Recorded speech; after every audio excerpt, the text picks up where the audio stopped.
الحمد للہ رب العالمین والعاقبۃ للمتقین الصلاۃ والسلام اشرف الانبیاء المرسلین نبینا محمد وعلی آلہ وصحبہ اجمعین اما بعد۔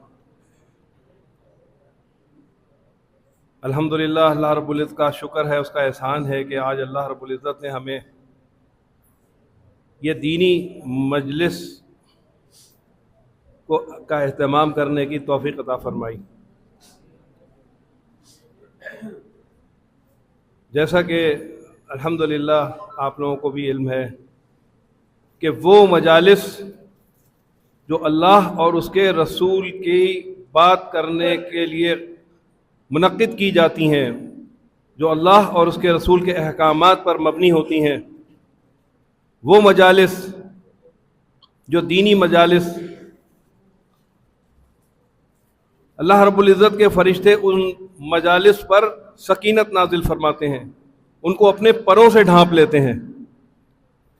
یہ ان مجالس کا اعزاز ہے کہ جہاں اللہ اور اس کے رسول کی بات کی جاتی ہے، ان مجالس کو فرشتے اپنے پروں سے ڈھانپتے ہیں اور ان پر سکینت نازل ہوتی ہے، اور اللہ رب العزت کا فضل و کرم اور اللہ رب العزت کا اپنا رحم و کرم اس پر نازل ہوتا ہے۔ یہ ایک کتنی بڑی سعادت کی بات ہے کہ آج الحمدللہ اللہ رب العزت نے ہمیں یہ موقع عطا فرمایا، اور دعا ہے کہ اللہ رب العزت ہمیں یہ محفلیں بار بار منعقد کرنے کی توفیق عطا فرمائے، آمین۔ جیسا کہ حرمت سود کے حوالے سے یہ محفل منعقد کی گئی ہے، اور الحمدللہ یہ اصلاح البیان کا انعقاد کیا گیا، جس میں ماشاءاللہ ہمارے مدارس کے بہت سارے طلباء نے اس میں حصہ لیا اور بڑے مدلل انداز میں اپنی تقریریں کیں، اور الحمدللہ بہت آگاہی سے لوگوں کو ہمکنار فرمایا۔ اور یہ حقیقت ہے کہ آج جو ہم اپنے مدرسے میں تعلیم حاصل کر رہے ہیں، ایک بڑا اس کا الحمدللہ اللہ تعالیٰ کا شکر ہے کہ یہ وقت بڑا قیمتی ہوتا ہے، اور اس قیمتی وقت میں انسان جتنا سیکھ لے، جتنا حاصل کر لے، یہ اس کے لیے آگے کام آنے والی چیزیں ہیں،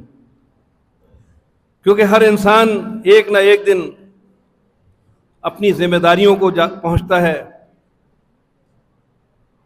وہ جب بڑا ہوتا ہے، شادی ہوتی ہے، بیوی بچے ہوتے ہیں، اپنی فیملی ہوتی ہے، اپنا گھر بار ہوتا ہے، اس کا وہ سربراہ بنتا ہے، اور پھر روزگار اور معاش کے لیے وہ نکلتا ہے، تو اس کو اس قسم کی بہت ساری چیزیں کا سامنا کرنا پڑتا ہے، جیسا کہ آج حرمت سود کے اوپر یہ محفل منعقد کی گئی ہے۔ تو انسان ان چیزوں کو اگر مد نظر رکھے کہ اللہ اور اس کے رسول کے بتائے ہوئے احکامات کے مطابق وہ اپنی زندگی گزارے، تو یہی سب سے بڑی نعمت ہے، اور حصول رزق حلال عین عبادت ہے۔ تو ہمیں چاہیے کہ ہم اپنی زندگیوں میں جو کچھ ہم سے ہو سکتا ہے ہم اس پہ ضرور عمل کریں، اور انسان کوئی بھی نیکی جب اس کو پتہ چلتی ہے اور اس کے بارے میں اس کو علم ہوتا ہے، تو اس کا سب سے پہلا ہدف یہی ہونا چاہیے کہ وہ انسان اپنی ذات سے اس چیز کو، اس نیکی کو شروع کرے۔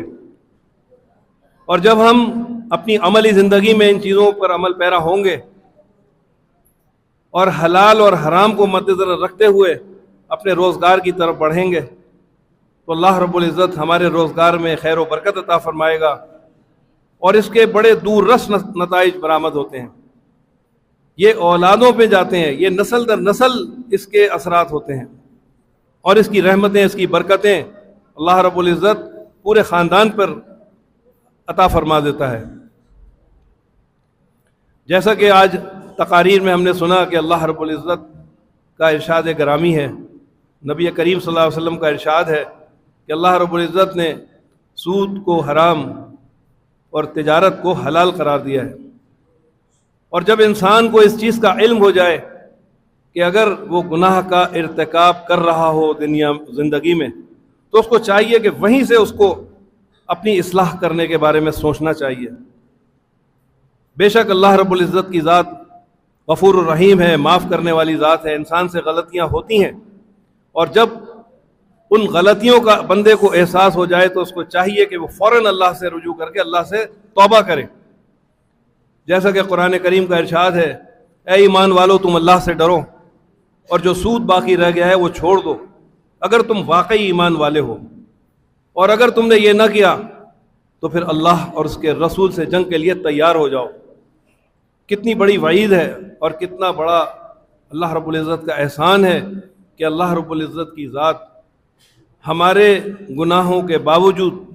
اگر ہم صدق دل سے اس سے توبہ کریں تو اللہ رب العزت ہمیں معاف کرنے والی ذات ہے۔ اور انشاءاللہ اللہ سے امید ہے کہ جو انسان اللہ سے صدق دل سے توبہ کر لے، اللہ تعالیٰ اس کے تمام گناہوں کو معاف کرنے پر قادر ہے۔ الحمدللہ یہ تقریب دیکھی، اس میں ماشاءاللہ جس انداز سے لوگوں نے تقریریں کی بہت اچھا لگا، اور میں خاص طور سے مدیر جامعہ الاحسان احسن فضیلت الشیخ احسن سلفی صاحب رحمۃ اللہ علیہ کا شکر گزار ہوں کہ انہوں نے ماشاءاللہ یہ اہتمام کیا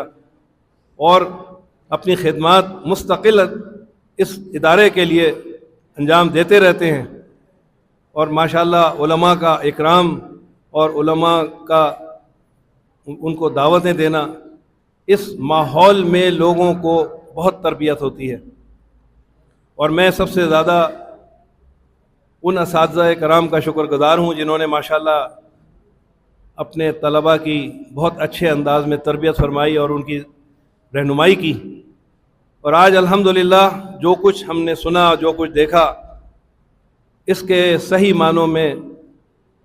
حقدار ان کے اساتذہ کرام ہیں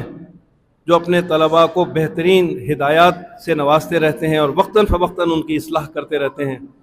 دعا ہے کہ اللہ رب العزت ہم سب کے اعمال اپنی بارگاہ میں قبول و مقبول فرما کر ہم سب کے لیے ذریعہ نجات بنا دے، آمین۔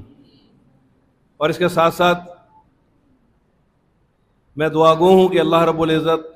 ہم سب کو قرآن و سنت کے مطابق عمل کرنے کی توفیق عطا فرمائے، اور ہم سب کے اعمال اپنی بارگاہ میں قبول فرمائے، اور ہم پر، ہمارے گھر والوں پر، ہمارے اہل و عیال پر، ہمارے بچوں پر، ہمارے طلباء پر، ہمارے اساتذہ کرام پر، اور جو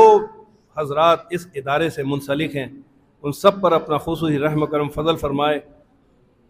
وآخر دعوانا ان الحمد للہ رب العالمین، آمین برحمتک یا ارحم